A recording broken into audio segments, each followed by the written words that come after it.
In this video tutorial, today we'll be discussing the structure and function of aquaporins. As we have seen, this is in continuation to the earlier lectures, wherein we have seen the absorption of the water by plants, and initially it was thought that water moves across the membrane, across the cell membranes by simple diffusion. But though membranes are relatively permeable to water, but keeping in view high rate of flow of water, it was found that certain tissues also contain special membrane channels, which are called as the transmembrane channels, water channels. They were named as aquaporins, AQP. They are considered as a plumbing system of the cell because they facilitate the faster movement of water across the membrane. And they are abundantly found in membrane of many plants and animal tissue. They were found in RBC, red blood cells, where they control the volume and pressure, in kidney cells to efficiently reabsorb water from urine or concentration of the urine, in lacrimal gland cells to secrete tears, and also in plant tonoplast and plasma membrane of the plant cells. So that means aquaporins are basically water channels. This is the exterior of the cell, this is the interior of the cell, this is the membrane, and you have a channel which is crossing the membrane, which is having a wider at two ends and narrower at the middle. So this is water is crossing through these. So they are called as the water channels. And you will find they are highly conserved features among bacteria, fungi, animals, and plant cells. Georgi Bega et al. 1986 first reported protein-mediated water transport across the membrane. But it was Peter Agre in 1999 who identified Aquaporin 1, which was originally known as CHIP28. And this Aquaporin Discovery by Peter Agre in 1992 was by serendipity. It was a chance discovery because they were working on the RB cell membranes. They found a protein there, and then they found that these proteins were the special aquaporin proteins.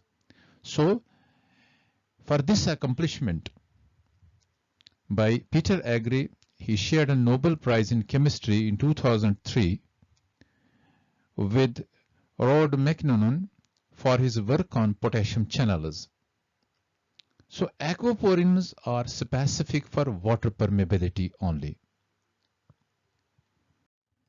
All aquaporins are impermeable to charged solutes, though some aquaglyceroporins, they conduct small neutral molecules across the membrane. Example, glycerol, carbon dioxide, ammonia, and urea. They are the special channels which are called as aquaglyceroporins. They can carry these glycerol, which is not a charged molecule, it is a neutral molecule. So aquaporins allow the movement of water molecules along the concentration gradient, that's from higher water potential to the lower water potential. What is the structure of the aquaporin? Structurally, aquaporin are made up of small protein, 21 to 34 kilodalton, belonging to a major intrinsic protein family, MIP family, all arranged in such a manner that a small pore is created in the membrane. It's made up of six transmembrane alpha helices, 1 to 6, and these are connected by means of interhelical loops A to E, and one having an N-terminal amino terminal at the alpha helix 1 and C-terminal carboxy terminal at the alpha helix 6. as has been, and that is facing, these are facing, these two terminali are facing towards the cytosol. So aquaporin, basically this is the aquaporin structure, this is the water channel, these are the membrane, these are the proteins of the aquaporin, this is the cell membrane, this is the outside, this is the inside. You have basically here 6, 1, 2, 3, 4, 5 and 6 alpha helices. 3 identical, these 3 are identical. Now how they are, between the 3 there are present the helical crossings.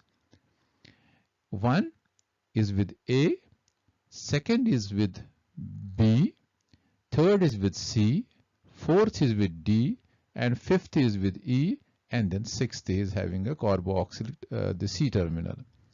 So when they are arranged, how they are arranged in a monomer, basically 1, 2 and 6, that is this 1, 2 and 6 are on one side, and then there is 3, 4 and 5, 3, 4 and 5, and now you have the interconnections. Here this is 1 is with 2 by means of A, and then 2 is with 3 by means of this B, that is this which is having an Npa. We'll discuss the Npa here.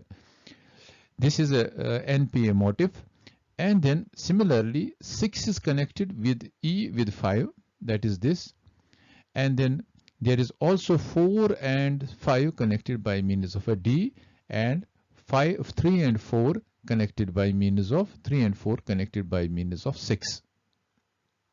This is, there are 6 helices, alpha helices, and then there are present A, B, C, D and E, which are the loops connecting the helices.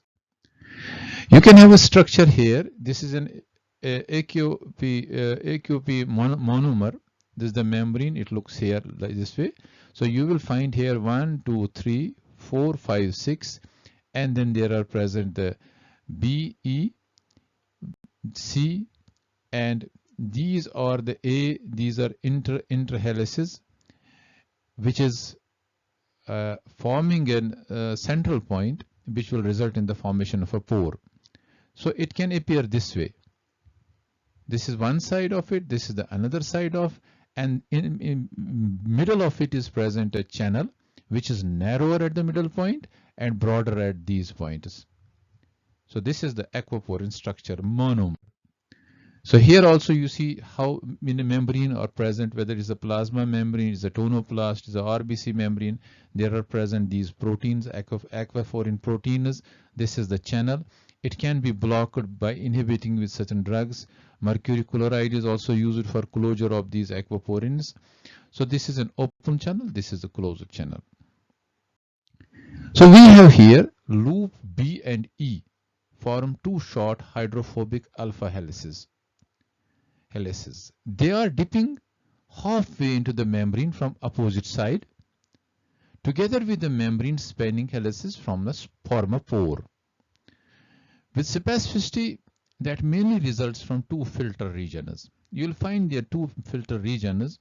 First one is formed by loop B and E, having a highly conserved asparagine, proline, alanine amino acid motifs, which is named as Npa, that meet at the center of the channel, forming a distinctive hourglass shape.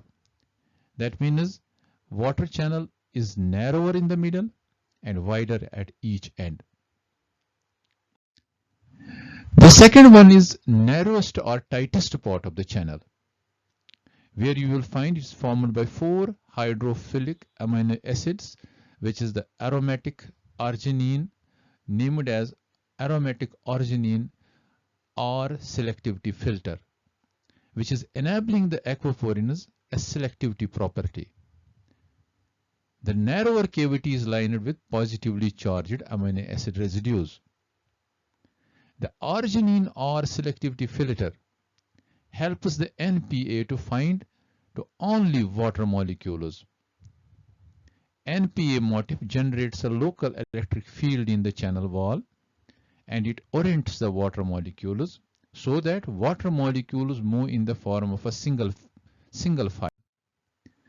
Hydrogen atom of the water molecules facing the aspergine Npa motif invert their orientation in the mid of the motif, facing oxygen atom up. As a result, water molecules traverse the aquaporin channel in a single file. Due to electrostatic repulsion, because there are positive charges, and you know the structure of the water molecule. Due to electrostatic repulsion, water molecules continuously move inside. Movement of water is efficient. Approximately 1 million molecules per second are crossing. So that's why high rate of flow can take place through these aquaporins.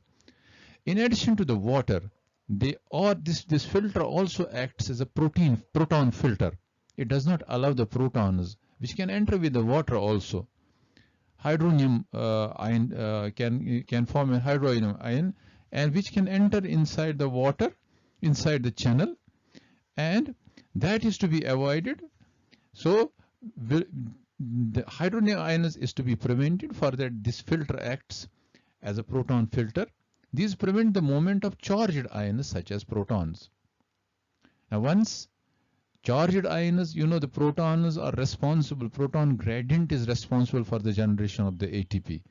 So it will prevent the entry of the proton with the water. If proton in the form of hydronium enters inside the across the plasma membrane, there are every chances there will be a change in the proton gradient, and that proton gradient changes in the proton gradient will prevent the formation synthesis of the ATP. So it prevents the protons to enter, thus prevents the disruption of the proton gradient used for the ATP production. So it will help in maintenance of the proton gradient. That is the function of this filter, which is at the center, at the narrowest portion of it. So you can see this is the portion, the water channel, which is narrower here. So their water molecules, once they reach here, be positively charged aspergine. There is basically an electrostatic repulsion, and since it is narrower here, say this is a size restriction is also there, and then the water molecules show a dipole reorientation, and that water molecule come inside in the form of a single file. So this Npa motif plays a very important role in the pushing of the water molecules in a form of a single file. So they are pushing the water on this side. There are the non-polar amino acids on the Npa motif side. The water molecule is thrown inside and then deflected in such a way that it moves in the form of a single file and to the from outside to the inside. So in plants, aquaporins are found in vacuolar membranes, toloplast, in plasma membrane, and AQPs are usually found in plasma membrane as a tetramer. Since we have seen the structure of a monomer, but in reality in a plasma membrane, they are together in the form of a tetramer, where each monomer acts as an independent water channel. So there can be 4 water channels together. There are 5 main homologous subfamilies or groups, namely plasma membrane intrinsic protein, tonoplast intrinsic protein TIP, nodulin 26 intrinsic protein NIP, small basic intrinsic protein SIP, and X intrinsic protein XIP. These PIPs, they facilitate the transcellular symplastic pathway of water transport in plant species. The first aquaporin plants, named as PIP, were discovered by Cameron in 1994.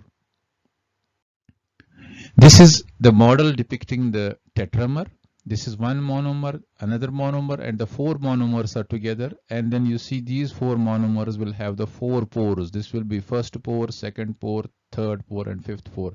And at the center there will be one channel, which is named as the ion channel, but there is a lot of controversies on this, but it is suggested that it acts as an ion channel which is also gated. So in reality, in a plasma membrane, there are 4 monomers together forming a tetramer. In Arabidopsis thaliana and other plants, more than 30 MIP or isoforms have been found, which are, and 10 to 15 PIP subfamilies, since we have 2 types of these, which can be major intrinsic protein or PIP subfamily, and PIP are the most highly conserved in higher plants. But in case of mammals, there are 13 known types of aquaporins. They are located in kidney, they are located in red blood cells, they are located in case of glands, secretory glands, which have a very important role to perform in mammals. Since we are discussing the plant cells, we will focus on the plant aquaporins. There is also an aquaporin gating. That is, they can be closed. Gating is carried out by interaction between a gating membrane and aquaporins. It causes 3D changes in the protein which blocks the pore, and that stops the flow of water. Aquaporin, as you know, are essential for water transport system in plants. So AQPs show tolerance to drought and salt stress due to gating, because there can be 2 types of the gatings in plants. Under conditions of drought, citrus aquaporins are closed by dephosphorylation of highly conserved serine residues.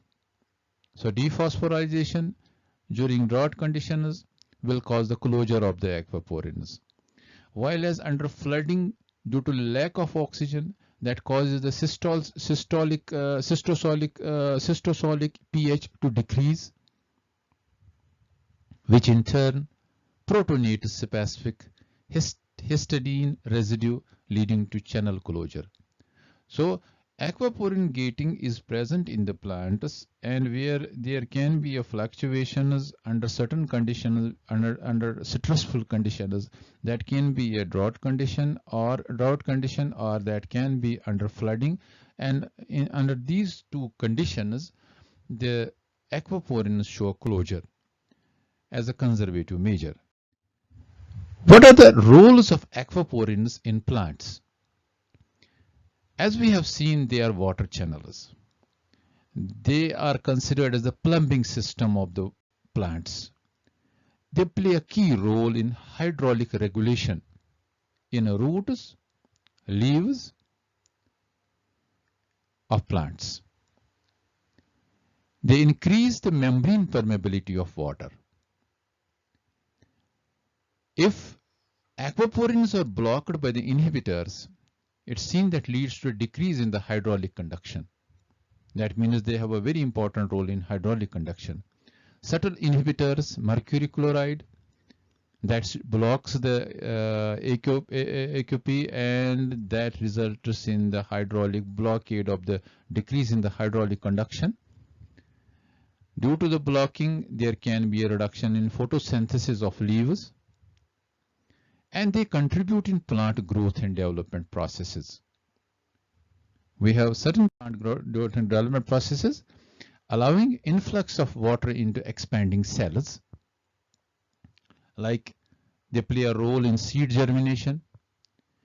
They help in the emergence of lateral roots. Aquaporins completely block the ions, including protons.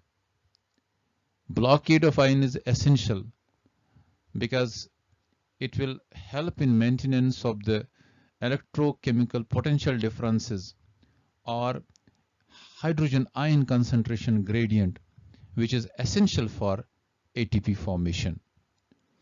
So we have seen here that aquaporins are basically the water channels which have been discovered and have been found in certain tissues, plants as well as the animals, especially where there is a high flow of water has to take place, and we have seen their structure. They are in the form of a monomer, but the monomers are together in the form of a tetramer, and they are regulated channels, they are gated channels, and they are responsible for the selectively funnel movement of water across the cell membrane. I hope in this video tutorial we have understood the nature of the aquaporin and the functions of the aquaporin. I hope you have understood it. Thank you for your patient listening. Be safe and be happy. Thank you. Thank you very much.